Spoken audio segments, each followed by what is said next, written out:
trying to work out what went wrong and thinking, oh yeah, that's why. This is Tell Someone. First question, of course, is from Jonathan Stern.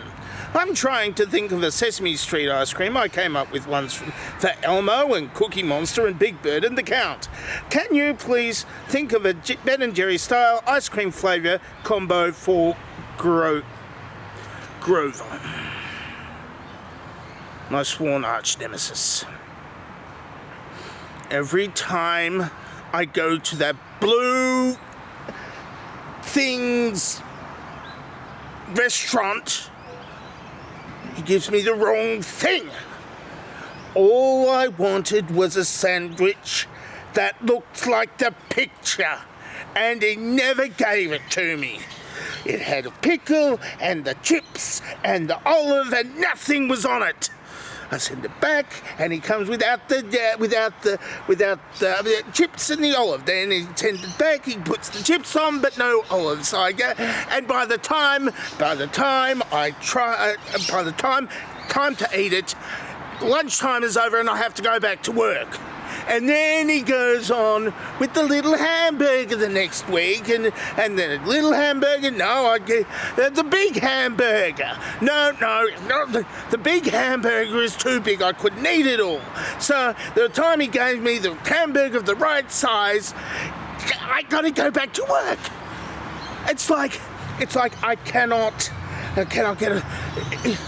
He is deliberately calculating how long it takes for me to eat something, and then delays, and I'm so damn hungry by the end of it, but I've got to go back to work. And you want me to name a food after him? You want me to name a food after Grover? Think about it. There will be nothing in the tub except for slimy goo from when it melted, because I couldn't eat it because he was delaying for a whole lunchtime, and it's gone all melty. And now melty is good, except I can't eat it because I've got to go back to work. Really? No. Grover is evil. You should know that by now. Look at what he does under the guise of Super Grover. Next question, of course, is from the Crystis of Youth. Hello again. Previously, you mentioned my music, and it could not be rated out of 10. I was curious what sort of mathematics are behind the system in which you are rating. Is it quantum mechanical, relativity based, or perhaps it is something known only to you, the almighty dangerously talented can conceive? Also, I love your videos and thank you for responding. Crystal Skull, no. No, it's like, it's got to be like, it's got to be like a quantum cube of differing kinds of architecture, numerical architecture, of course, which means that you can't, and if I try to plot a course on that number, on that particular massive cube of, like a hyperbolic cube, of course, every movement of your particular piece of work would change that number because of the profundity gradients. Profundity is a word. Yes. Next question, of course, is from Luna DeSilly. Hi, I love your videos so much. Never stop making them. Oh, God. Anyway, my friend said you look like Simon Peterson. Are you the Van der Linde cook? Oh, no.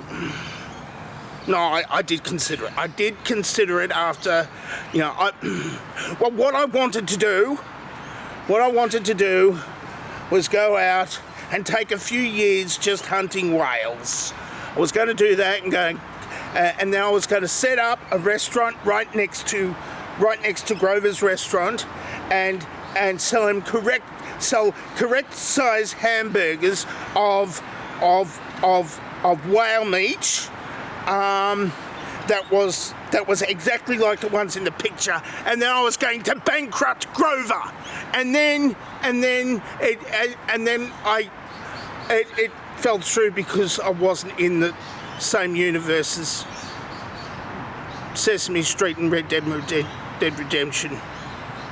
Turns out I just play as a leprechaun in Fallout 76, and that didn't work out at all.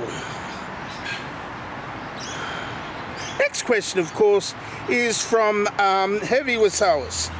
Have you ever tried any diet plans and weren't they successful? Well, yes. I kept on going to that restaurant run by Grover, and what happened? I didn't eat. So I thought, oh, I'll lose weight because I didn't eat today, and I didn't eat yesterday, and I didn't eat the day before. No, you know what happened? I get about 3 o'clock, I get really hungry, go to the lunch room at work, and I raid the vending machine. I just stuff it with dollars, and it comes out with all these little treats full of fat and sugar. And that's why I'm so fat. Next question, of course, is from Dog Whistle Sharam. Here in the UK, we have had an invasion of Australian parakeets, and they are now breeding here in huge numbers.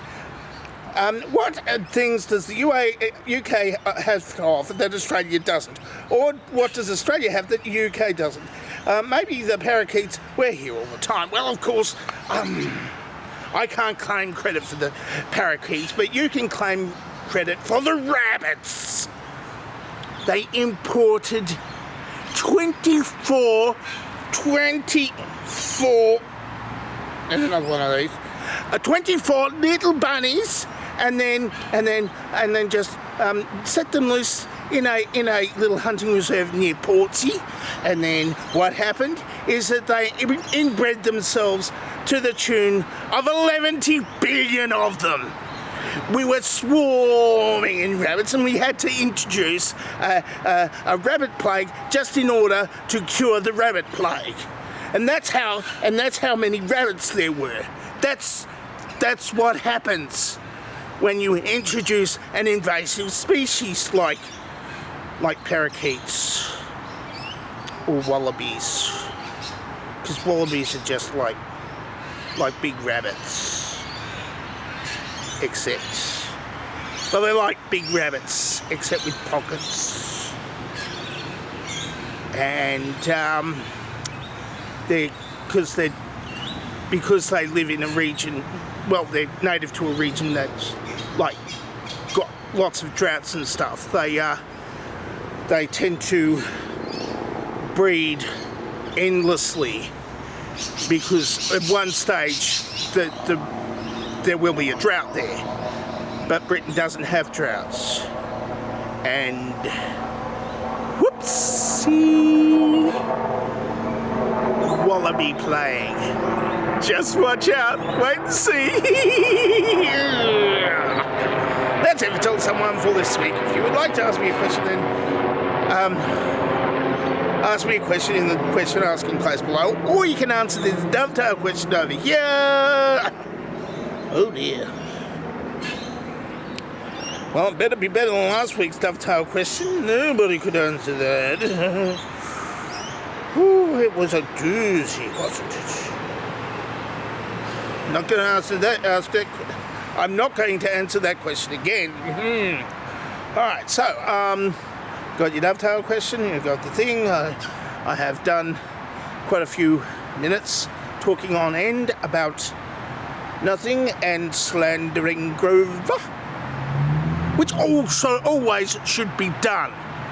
Grover is evil, eviler than Elmo. I'm dangerously talented, I don't have a cool sign off. Roar!